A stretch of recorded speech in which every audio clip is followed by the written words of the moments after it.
It's Wednesday, August 28th.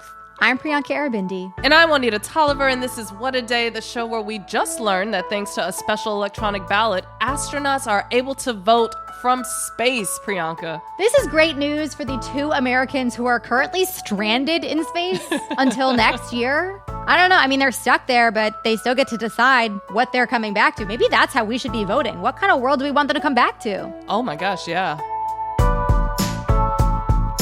On today's show, Ukrainian President Volodymyr Zelensky said that he will meet with President Biden next month to discuss a plan to end the war with Russia. Plus, Special Counsel Jack Smith is at it again. He filed a new indictment against former President Donald Trump for efforts to overturn the 2020 election. But first, with just about 2 months to go until Election Day, the majority of Americans say that they are worried about the potential for misinformation to spread online and influence the way that people vote. So it came as a surprise on Tuesday when Republicans on the House Judiciary Committee released a letter from Meta CEO Mark Zuckerberg in which he said that he regretted some of the previous efforts that the company has taken to combat disinformation on Facebook, Instagram, and WhatsApp. You heard that correctly. He regrets the efforts they took to combat disinformation. Yeah, in his letter to Republican Congressman Jim Jordan, Meta CEO Mark Zuckerberg claimed that in 2021, officials in the Biden administration, quote, repeatedly pressured our teams for months to censor certain COVID-19 content. Zuckerberg went on to say that any content moderation decision the company made was ultimately Meta's decision alone, but he added, quote, I believe the government pressure was wrong, and I regret we were not more outspoken about it. So you wanted your platform to become even more of a cesspool for misinformation? Is that what I'm hearing? Sounds like that's the goal, yeah. That wasn't all that Zuckerberg said in his letter. He said that Meta was also wrong to have temporarily suppressed a 2020 New York Post story about a laptop belonging to then presidential candidate Joe Biden's son, Hunter. In response, Zuckerberg wrote that Meta has since changed its policies and will no longer temporarily downgrade potentially false stories while it waits for fact checkers to weigh in. This is wild. It's actually like all the things they should be doing that Mark Zuckerberg is coming out and saying, actually, we should never have done those things in the first place. It's wild. He also said that he will stop donating money to help support local election infrastructure, a program Republicans derided by calling it Zuckerbucks. Just the cherry on top of all of this, really. Zuckerberg's letter to Jordan is significant because Jordan is the head of the House Judiciary Committee. He's been leading a major investigation into longstanding Republican accusations that social media companies censor conservative viewpoints. So naturally, a lot of Republicans are thrilled about Zuckerberg's letter. They see it as proof of their complaints. House Judiciary Committee Republicans said as much on X. And former President Donald Trump even posted on his social media site that, quote, Zuckerberg admits that the White House pushed to suppress Hunter Biden laptop story. I guess he is failing to recognize that at the time, he was actually the one in the White House. So make it make any amount of sense, please. For more on Zuckerberg's letter and what it could mean for the spread of misinformation this election cycle, I spoke with Will Oremus. He covers tech for The Washington Post. I started by asking him how exactly Zuckerberg says the White House pressured Meta. So there was a whole court case that went all the way up to the Supreme Court in which a couple of Republican state attorneys general, along with a host of other plaintiffs, mostly from the political right, alleged that the Biden administration, including the CDC, the FBI, numerous other branches of government, had leaned on social media companies in a way that crossed a First Amendment line to crack down on whether it was election misinformation or misinformation about the origins of the COVID pandemic, conspiracy theories, and then misinformation about the COVID-19 vaccine in 2021. This was a case that got litigated pretty thoroughly. The Supreme Court ended up declining to place limits on the White House's contacts with the tech companies. So the case isn't technically over, but it didn't go in favor of the Republican side. And so after that, Jordan's committee has continued his inquiry, his investigation into the matter. And I can imagine that Zuckerberg is hoping this letter will kind of resolve Meta's part in that. And reading between the lines, we got to go back to his language here. What's the significance then of Zuckerberg using words like pressured and censored? It was interesting that Zuckerberg used the word censor because that is, that's exactly what they didn't do, or at least the government wasn't found to have done in this court case. But it is the language that continues to be used on the right for when social networks take down posts by users that violate their policies. So that was interesting. And the other thing that was interesting, though, that I think is worth highlighting is that even though Zuckerberg said the Biden administration did pressure Facebook, he said, ultimately, the decisions were ours. We made the calls about what content to take down, what content to leave up. He was annoyed that the Biden administration expressed frustration about some of those decisions. But even in this letter to Jordan, he said, ultimately, we own the decisions we made. And that's actually consistent with the way the court case turned out, which was that the plaintiffs weren't able to show that the government itself had directly censored the users of these social networks. So Zuckerberg also says in his letter that Meta will no longer temporarily demote stories in the U.S. while it waits for fact checkers. Given that we're about 2 months away from the election, how could that choice affect how misinformation and disinformation spreads across Meta's platforms? Yeah, that absolutely can have an impact. This is getting a bit into the weeds of content moderation, but it was kind of a big deal. 5 or 6 years ago, Facebook, when it started its fact-checking program, so it partnered with all these independent fact-checking organizations, because Facebook said, look, we don't want to be in the business of deciding what's true and false, but at least for certain types of misinformation, we'll work with these outside groups. And if they say it's false, then we'll put up a little flag that says this has been fact-checked or debunked or that kind of thing. The problem was, if you know how information travels on social networks, by the time the fact-checkers get around to saying something is false, it takes a day or two to really run it down. By then, millions of people potentially have seen it. So what they started doing was, okay, if we've seen something flagged as potential misinfo, we're worried they might be right. We send it out to our fact checkers. And in the meantime, we're just going to slow down the way we amplify this across our networks to make sure that it doesn't go completely viral until we get the fact check. And that's what they did with the Hunter Biden laptop story, which we now know was a mistake. I mean, Facebook and Twitter have admitted they shouldn't have suppressed that story. It was based in fact. But that sort of example of a failure on their part has been used by the right to say that this whole project was flawed and that it was all censorship. And so now they will no longer demote posts while they wait for the fact checker's verdict. So in 2024, as the election approaches, that means when a potential falsehood starts going viral on Facebook, on Instagram, on WhatsApp, you'll just have to wait for the fact checkers to reach their decision before the company will take any action. I mean, while hundreds of thousands of people absorb the incorrect information. And from the outside, it feels like 8 years after social media companies pledged to do more to fight misinformation after the 2016 election, and they sort of tried to do it in 2020, the platforms are fully backing away from those stances, even as the pressure to fight misinformation grows. I mean, look at X. The CEO, Elon Musk, is a regular source of misinformation. There's also the rise of artificial intelligence. As someone who follows this, is that characterization accurate? Yeah, it's more accurate for some platforms than others. I mean, certainly X under Elon Musk is taking a radically different approach than Twitter did before Musk.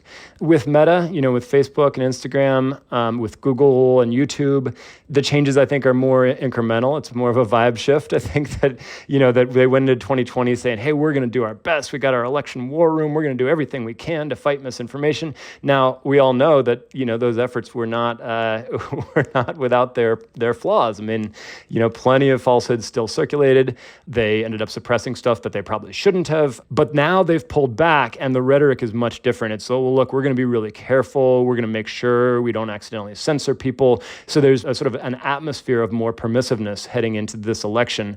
So, yeah, I mean, if you thought misinformation was bad in 2020, prepare for it to potentially be worse in 2024.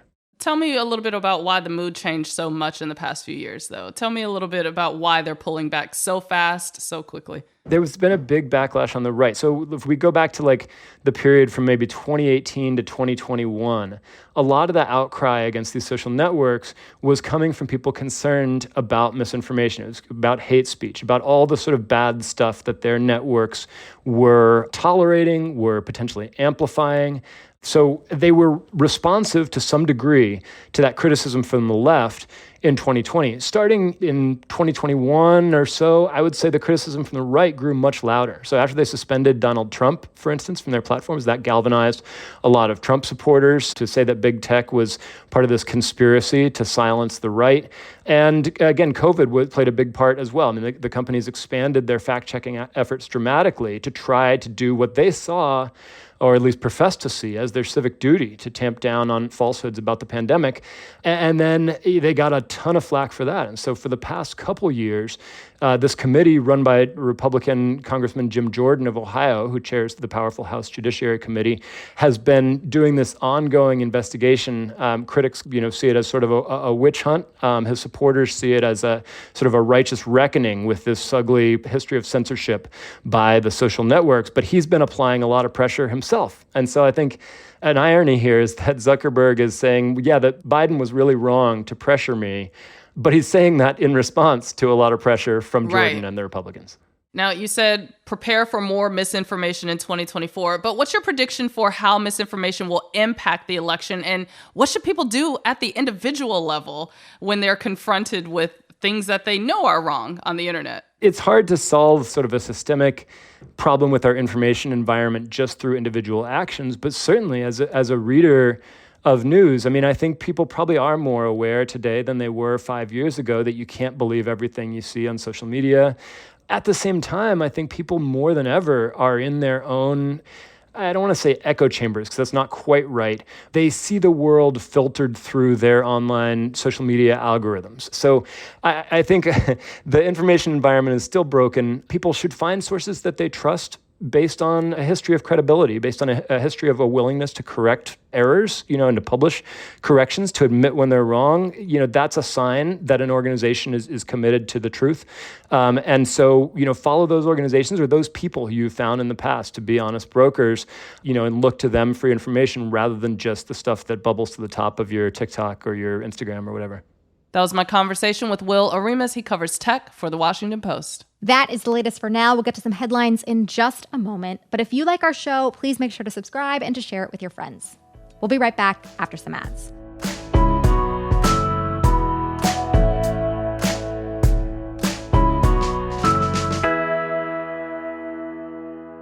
When I wake up in the morning, my brain isn't braining yet. But now that McDonald's has my breakfast faves for just $2, I wake up ready to save. I can get a Chicken McGriddles with a savory chicken patty served on soft, warm griddle cakes, a McChicken biscuit with a crispy chicken patty served on a freshly prepared biscuit, or any size iced coffee made with 100% Arabica beans and my choice of flavors. At just $2 each, I wake up each morning with breakfast on the brain. Ba-da-ba-ba-ba. Prices and participation may vary. Cannot be combined with any other offer or combo meal. Look at your cup holder. It's empty, and you're feeling thirsty. Head to a nearby convenience store and fill it with a Pepsi Zero Sugar, Mountain Dew, or Starry. Grab a delicious, refreshing Pepsi for the road. Shopify is the global commerce platform that helps you sell at every stage of your business. With the internet's best converting checkout, 36% better on average compared to other leading commerce platforms, Shopify helps you turn browsers into buyers. In fact, Shopify powers 10% of all e-commerce in the U.S. Sign up for a $1 per month trial period at shopify.com/podcastfree. All lowercase, shopify.com/podcastfree, shopify.com/podcastfree. Let's wrap up with some headlines. Headlines. Vice President Kamala Harris and Governor Tim Walz will do their first joint interview on CNN. According to a statement from the network, the two will sit down with Dana Bash for their first press hit since Harris became the Democratic Party's nominee. The interview will be taped, not live, and it'll air on CNN Thursday. Harris has received a lot of criticism for steering away from the media since becoming the Democratic nominee. She has yet to do a press conference and has only taken questions from reporters a handful of times. So the stakes are high for her and Walz's performance as they continue to rally support for their campaign with less than 70 days till the election. On Monday, a federal judge in Texas halted a new Biden administration program designed to give undocumented spouses of U.S. citizens a more direct path to citizenship. President Biden announced the Keeping Families Together program in June as a way to simplify the citizenship process for an estimated 500,000 undocumented people who are married to U.S. citizens. In order to be eligible, those applying need to have lived in the U.S. for at least 10 years and have been married since before June 17th of this year. Undocumented spouses of U.S. citizens were already eligible for green card status, but prior to this program, were often required to return to their home countries for years while waiting for their papers to be processed. The program is on pause for at least the next 2 weeks in response to a lawsuit from 16 Republican-controlled states who allege that the program cost them money by allowing undocumented spouses to remain in their states. Immigration advocacy groups say that there is no evidence behind the lawsuit's claims.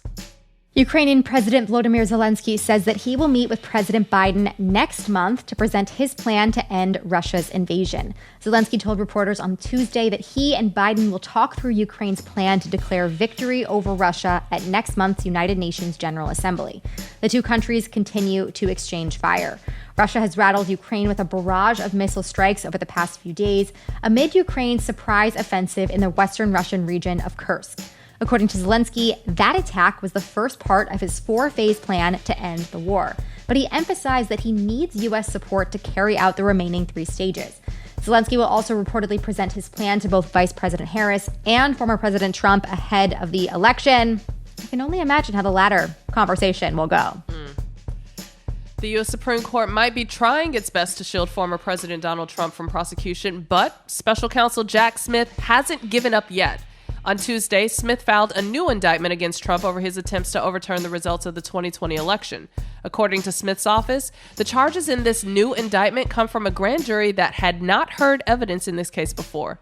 The charges in the new case are the same as the ones that Smith filed about a year ago against Trump, but the language in the indictment has been changed to account for the July Supreme Court decision that granted Donald Trump and all future presidents absolute immunity for actions conducted as part of their constitutional duties.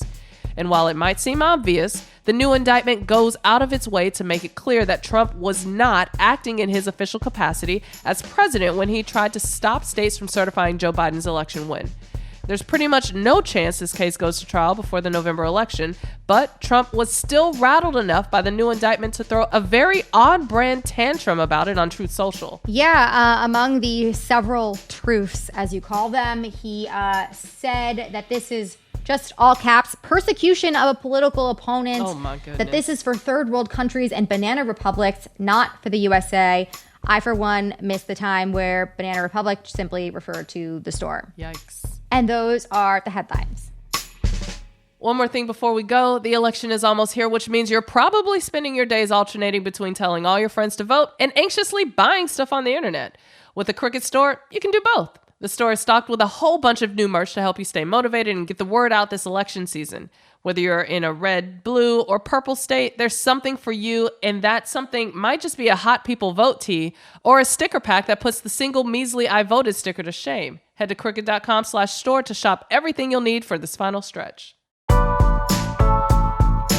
That is all for today. If you like the show, make sure you subscribe, leave a review, send all of your positive thoughts to Jack Smith, and tell your friends to listen. And if you're into reading and not just Trump's insane ramblings on Truth Social like me, What A Day is also a nightly newsletter. Check it out and subscribe at cricket.com/subscribe. I'm Juanita Tolliver. I'm Priyanka Arabindi. And even zero gravity can't stop democracy. Okay, this is the ultimate voter plan. Like, that's something organizers ask you. Do you have your voting plan? And now these astronauts who are stranded in space have a voting plan. It's easy, y'all. It's so much easier for you than it is for them. So just channel that energy.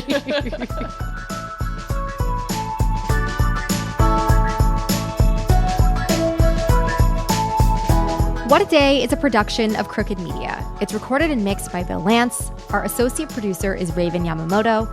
We had production help today from Michelle Alloy, Ethan Oberman, Greg Walters, and Julia Clare. Our showrunner is Erica Morrison, and our executive producer is Adrian Hill. Our theme music is by Colin Gilliard and Kashaka.